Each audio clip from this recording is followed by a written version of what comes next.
আসসালামু আলাইকুম বড় চাচি। ওয়ালাইকুম সালাম। আমি তোমার বড় চাচি হইলাম কেমনে? তমাল আমার ফুফাতো ভাই। আপনি তমালের বড় চাচি হলে তো আমারও বড় চাচি। হ্যাঁ আসো, ভিতরে আসো। আমি তো নাই ডাকছি। ঠিক আছে চলো।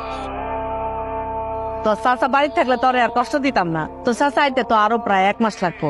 এই পরীক্ষার কয়েকটা দিন শুধু জুথিরে পরীক্ষা হলে নিয়ে যাবি আর নিয়ে আসবি। অসুবিধা করো তো? কোনো অসুবিধা নেই। আপনি তোমালের মামা মানে আমারও মামা, এগুলো নিয়ে আপনি একদমই টেনশন করবেন না, একদম নিশ্চিন্তে থাকেন। তাহলে ঠিক আছে বাবাজি, আমি আসি। হ্যাঁ, ভালো করে পরীক্ষা দিস। হ্যাঁ, এই ধর 100 টাকা।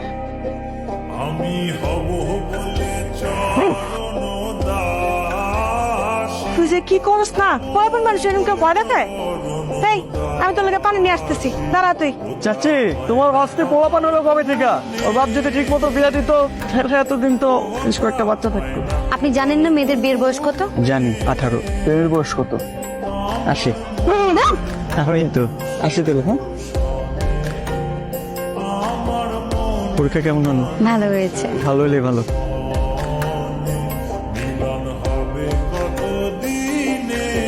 আসসালামু আলাইকুম। আসসালামু আলাইকুম ভাবি। এই গঞ্জে যাইতে পারবা বাবা? গঞ্জে কোনো সমস্যা চাচি? আরে না, সমস্যা না। ওই যে জুতির কিছু জরুরি জিনিসপত্র লাগতো, ওই একটু গঞ্জে যাইতে চাইতেছে। মাইয়া মানুষ একলা একলা কেমনে পাঠায় বলো? না না, একদমই না। মায়া মানুষ একা কেন গঞ্জে যাবে? আমি আছি না, আমি নিয়ে যাবো জ্যোতিতে, কোনো সমস্যা নেই, টেনশন করে না। তোমার কি কি যেন কেনাকাটা বাকি ছিল? কিছুই না, বাসা থেকে মিথ্যে কথা বলে বের হয়েছি তোমার সাথে করবো বলে। সত্যি? সত্যি।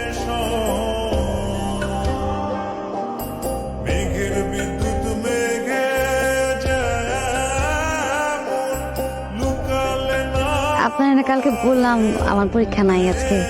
ও, ভুলে গেছিলাম। বললি আসতো দেখি, ফুল তো তোমার জন্য আনতে চাচ্ছি, নাও। তোর তো লাগা আসিস।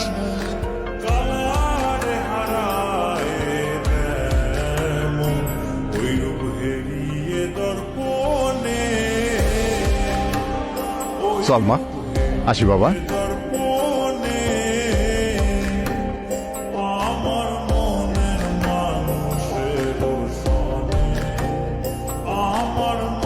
অনেক দেখতে ইচ্ছে করতেছিল, কিন্তু তুমি হুট করে আসলা যে। আর আমি তো তোমার না দেখে বেশি দিন থাকতে পারিনি। আমি তোমাকে একটা ঠিকানা দিচ্ছি, ওই ঠিকানায় তুমি চিঠি পাঠাবা, আর মাঝে মাঝে বাবার নাম্বার থেকে তোমাকে আমি মিস কল দিই। মিস কল দিবা? কল দিবা না? এখন যাও, কেউ দেখে ফেললে খবর আছে, যাও।